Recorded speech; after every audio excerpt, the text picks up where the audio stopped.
Hello friends, welcome back to my channel Commerce Pathshala. So in this video we are going to discuss our last topic of measure of centroid tendency is mode.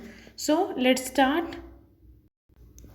Firstly, what is mode? Mode is that value of a variable which occur most frequently. Variable हमें इस तरह का choose करना है जिसकी value जो इस तरह का वेरिएबल जिस मतलब जो बार बार क्या मोस्ट फ्रिक्वेंटली मीन्स जो बार बार आ रहा हो सीरीज़ में, उसको क्या बोलते हैं? Mode. The value of the variables, variable की वैल्यू होगी जो इस तरह का वेरिएबल जो बार बार आ रहा होगा. Now we will discuss methods for the calculation of mode. So we all know there are three series. First one individual series, discrete series, and third one is continuous series. In individual series there are two methods for the calculation of mode. First one is inspection method and second method is by converting individual series into discrete series. And in discrete and continuous series there are two methods, inspection method and grouping method. Firstly we will discuss individual series methods. So in case of individual series, first method is inspection method. Firstly, what is inspection method? Inspection method means just identify the value. Just आपने simply direct question को देखना है और उसमें just जो value बार बार आ रही है just उसको ही पिकअप करना है एज एन मोड. ठीक है, तो क्या करोगे आप? Just identify the value that occurs most frequently in the series. Like example, here one question is given, this is individual series, or simply we can identify that 22 is that value which occur 4 times. बाकी values जो है वो कम आ रही है, like कोई 1 time आ रही है, कोई 2 टाइम्स आ रही है, बट 22 क्या है 4 टाइम्स आ रही है. It means our answer is 22. अगर लाइक सिंपली आप एक तरीके से और कर सकते हो, just arrange the series into ascending order, then you can easily know the value which occurs most frequently. Like here 17, how many times it occurs? 2 times. Then 18 2 times, then 19 1 time. तो इस तरह आपको ईजिली रिकोगनाइज हो जाएगा कि 22 क्या है 4 times आ रही है. So next method is second method by converting individual series into discrete series. You know very well the individual series is that series where only variables are given, but in discrete series along with the variables frequency is also given. So firstly हमें क्या करना है? individual को discrete में convert करना है. It means हमें variables भी चाहिए और frequency भी चाहिए. तो variables किस तरह हम बनाएंगे?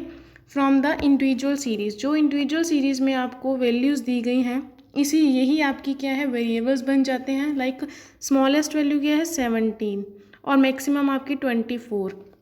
तो from 17 to 24 these are the variables.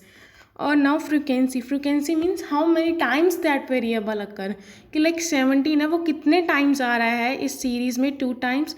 18 कितने टाइम्स आ रहा है? 2 टाइम्स. 19 कितने टाइम्स आ रहा है? 1 टाइम. And next 22 times. इस तरह आपने सभी लिख लेने, like 22 4 times. And highest frequency is 4 and corresponding to 4 22 is a variable is selected as mode. तो हमारा आंसर क्या आ जाएगा? मोड का answer 22. Now we will discuss discrete series. In discrete series there are two methods. First one is inspection method and second one is grouping methods. Firstly we will discuss inspection method.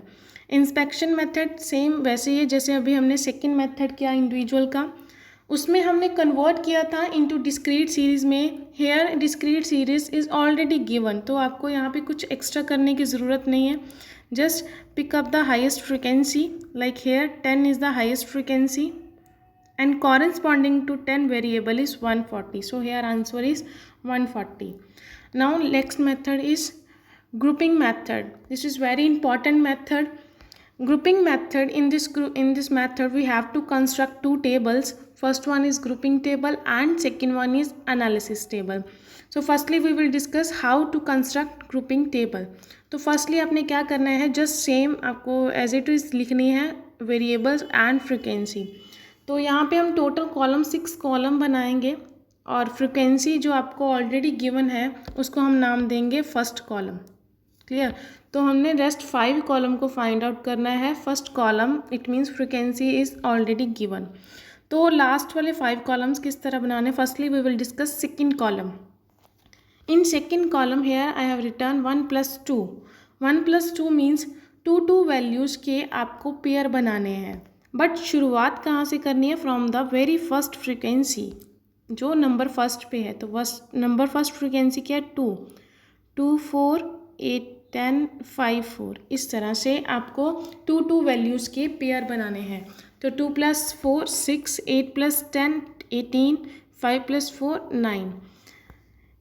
Now we will discuss third column. In third column I have written 2 + 3. It means यहाँ पे भी आपको to values के pairs बनाने हैं, 2 + 3 करना है, but कहाँ से शुरुआत करनी है? नंबर 2 फ्रिक्वेंसी से।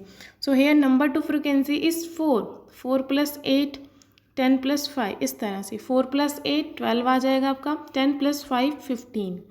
Now we will discuss fourth column. Here fourth column 1 + 2 + 3। It means यहाँ पे आपको 3 वैल्यूज़ के पेयर बनाने हैं, बट शुरुआत कहाँ से करनी है? नंबर 1 से। लाइक दिस 2 से लेके 8 तक और 10 to 4। सो 2 + 4 + 8 आपका आ जाएगा 14, 10 + 5 + 4 19। नेक्स्ट फिफ्थ कॉलम इज शुरुआत अब कहाँ से करनी है? जस्ट 2 से, मतलब सेकंड नंबर फ्रिक्वेंसी से, बट बनाने आपने 3 के पेयर्स ही हैं, like this 4 + 8 + 12 22। And last column is from 3 we will start from 8। It means 8 + 10 + 5 it means 23। तो इस तरह सभी आपने काउंट करके लिख लेने हैं। तो नेक्स्ट, और अब इसमें आपने क्या करना है? जो भी हाईएस्ट नंबर आ रहा है उसको राउंड अप करते हैं in every column. Like in first column highest frequency is 10, तो यहाँ पे 10 को राउंड किया। This will help in for constructing analysis table. Second column में हमें 18 हाईएस्ट है, इसको राउंड करेंगे। In third column 15 is highest, in fourth column 19 is highest, and in fifth column 22 is highest, and in last column 23 is highest. So now we will construct analysis table. In analysis tables, firstly you have to write x means variable in this side and column downward side. So firstly, in first column 10 is the highest frequency. In first column 10 is the highest frequency and corresponding to 10 variable is 140. It means हम first column में जाएंगे और 140 के सामने एक टिक लगा के आएंगे। Okay, next is second column. Second column में क्या है? 18 इज़ द हाईएस्ट, और 18 का किन वैल्यूज़ या किन फ्रिक्वेंसी को ऐड करके बना था? 8 + 10, और 8 और 10 के कॉरस्पॉन्डिंग कौन सी value? 130 and 140। It means in second column we will tick corresponding to 130 and 140. Now in third column 15 is the highest value.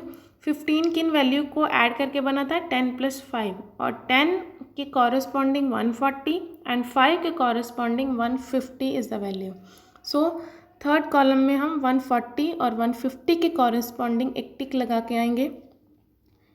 In fourth column 19 is the highest value. 19 किन वैल्यूज़ को ऐड करके बना था? Last 3, 10 + 5 + 4। तो इनके corresponding कौन से variables? 140 150 and 160। तो in fourth column 140 150 and 160। And in fifth column 22 is the highest value. 22 किन वैल्यूज़ को ऐड करके बना था? 4 + 8 + 10। तो इनके कॉरस्पॉन्डिंग कौन से वेरिएबल्स हैं? 120 130 and 140. So in fifth column we will take corresponding to 120 130 and 140. And same in case of last column 23 is highest. 23 हमने कैसे काउंट किया था? From 8th we have started 8 10 and 5. तो 8 और 10 5 के corresponding कौन से वेरिएबल है? 130 140 and 150. So in sixth column 130 140 and 150। So total आपका कितना आ जाएगा? Against 110 no one is tick is there, so यहाँ पे 0। 120 के ओनली 1 टिक, 130 के under 3 ticks are there, under 140 6 ticks are there, and under 150 3 ticks are there, and under 160 1 tick is there. So highest tick is like highest frequency is 6, largest number of ticks. तो 6 के corresponding कौन सा variable है? 140। So 140 is our answer of mode. So this is all about the today videos. In next video we will discuss continuous series. If you like the content of the video, please hit the like button and share with your friends. Thank you. Bye bye.